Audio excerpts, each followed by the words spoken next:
Welcome to the House of Vanity, where we converse and explore all things fashion.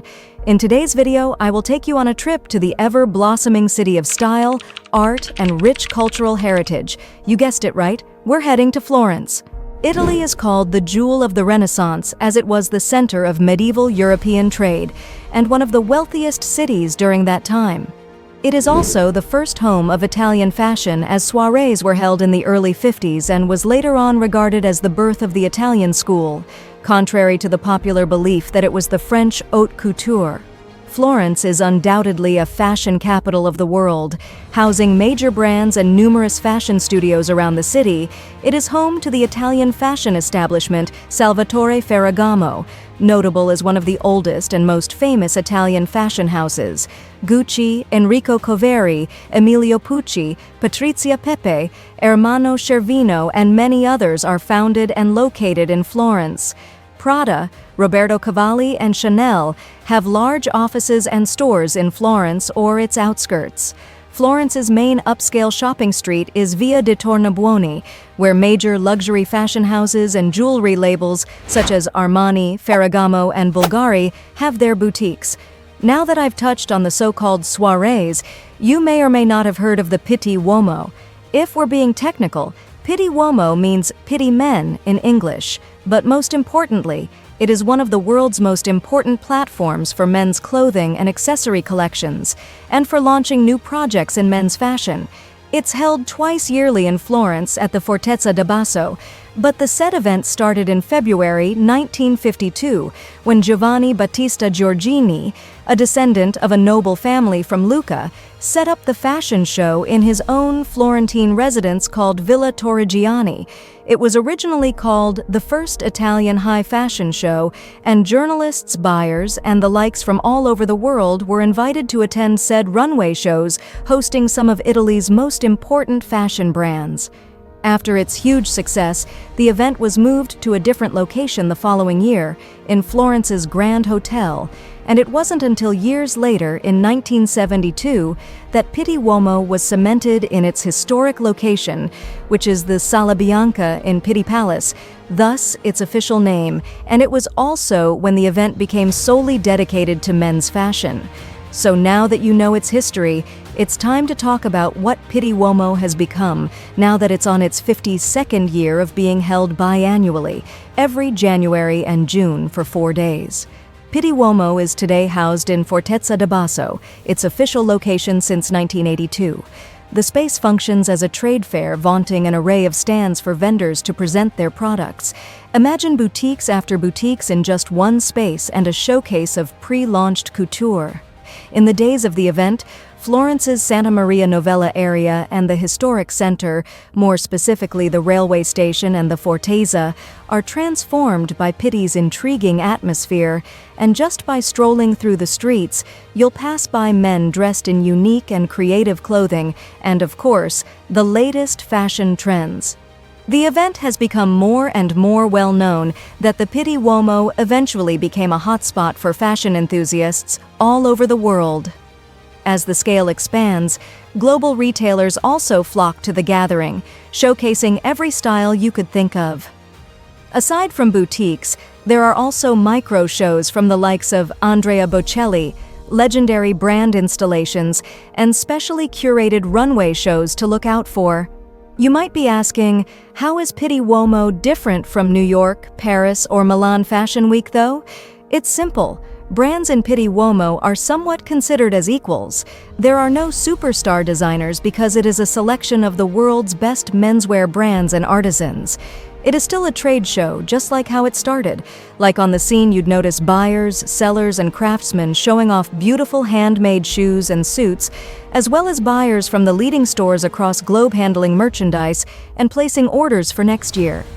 The selection ranges from streetwear to classic elegance, so you wouldn't have to worry about not finding something for yourself. One thing to note, though, is most of the showcases would only offer wholesale retail, as it is still a trade show after all. PITTI UOMO is attended by everybody, from models, journalists, menswear bloggers, retailers, and even normal people who just naturally love diving into the world of fashion. Although Pitti Uomo is mainly for men, through the years, it's also been walked by dapper females.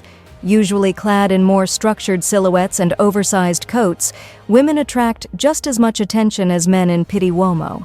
As emerging female tailors take over the new generation, a supreme type of elegance and candidness becomes their true inspiration. So back to the street style at Pitti, it was very noticeable that while adhering to traditional conventions, there was a palpable sense of exuberance in the way they dressed.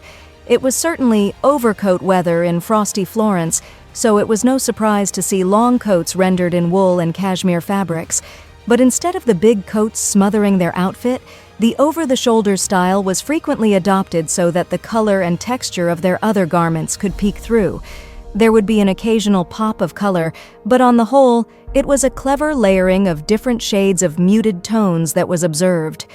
Despite the lack of eccentric checks, patterns, and color, the women really made up for it with the inventiveness with how they wore their garments, and were not afraid to confidently display these outfit nuances in the streets of stylish Florence.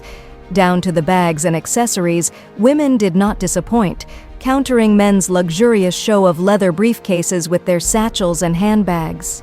We cannot deny that the future is all about buying trends and wardrobes of male and female counterparts, as millennials and Gen Zs alike have started doing it. A simple scroll through your Instagram feed and Discover page would show you this. Streetwear-loving girls would often wear oversized tees or long-sleeve shirts to match with short skirts or shorts, while chic women would usually incorporate tapered pants and boxy blazers. Some women would even dare to shop in the men's department store and would come out looking gorgeous as if it were tailored for them.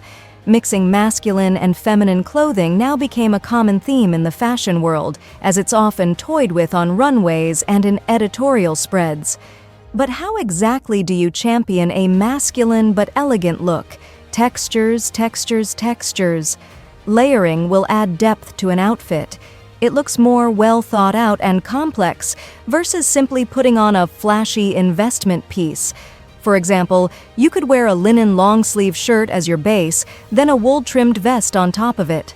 Finish it off with an oversized coat that would make the look even more boxy and structured. Although this would only be possible in a cold climate, there are other ways to add texture and character to a look. Think accessories like a unique bag or layered jewelry. For a more casual take, another style tip is look for anything oversized like baggy pants or boyfriend jeans.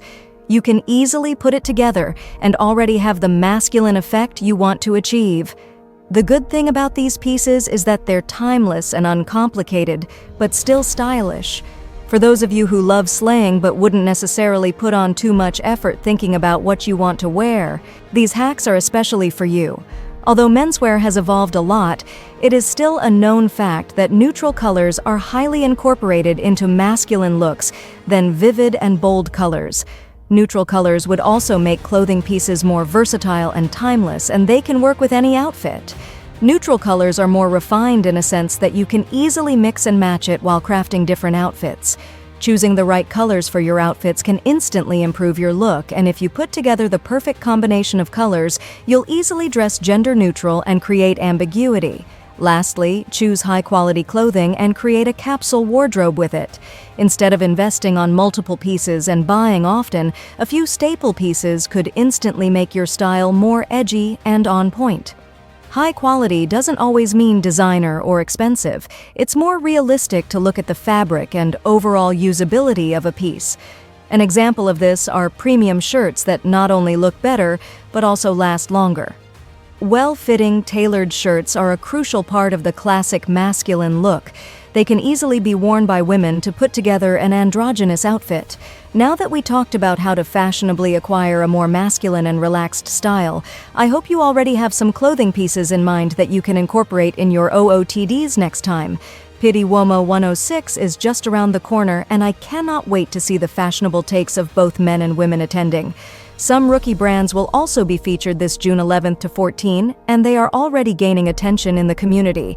Some guest designers were also highlighted for the spring-summer trade, such as Marine Serre, Paul Smith, Plan C, and Missoni, who will showcase their collections designed for men during this edition.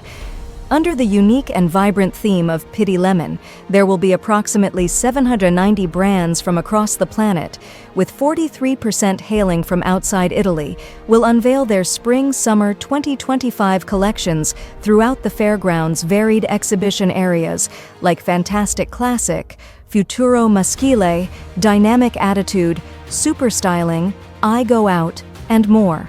Special sections will also spotlight sustainable and vintage clothing. Of course, no discussion of Pitti UOMO is complete without mentioning the unparalleled historic scenery and delectable dining of Florence itself. The Pitti experience extends far beyond the fortezza's walls into the city's charming medieval streets and picturesque Renaissance piazzas. Make sure to also indulge yourself with their homegrown and carefully curated wine selection and food pairings. A hearty T-bone steak cooked over flaming grills is a local signature dish. Well-known places like Il Latini and Trattoria Sostanza draw fashionable crowds with their perfect renditions. But for those seeking innovative Tuscan cuisine, should book a table at 3 Michelin-star Enoteca Pinciori or make the short trip to Arnolfo in the picturesque hill town of Colle di Valdelsa. For more information and updates on the upcoming Pitti UOMO, make sure to follow their Instagram, Pitti UOMO are official, and their website, where you can check the updated list of artisans and retailers, www.uomo.pittiimagine.com. That is everything I have for you today. I hope you learned a thing or two, and if you loved today's episode, make sure to leave a comment or like this video, and don't forget to subscribe to the House of Vanity for more captivating and informative fashion talks. Until next time, stay stylish and chic. XOXO. House of Vanity.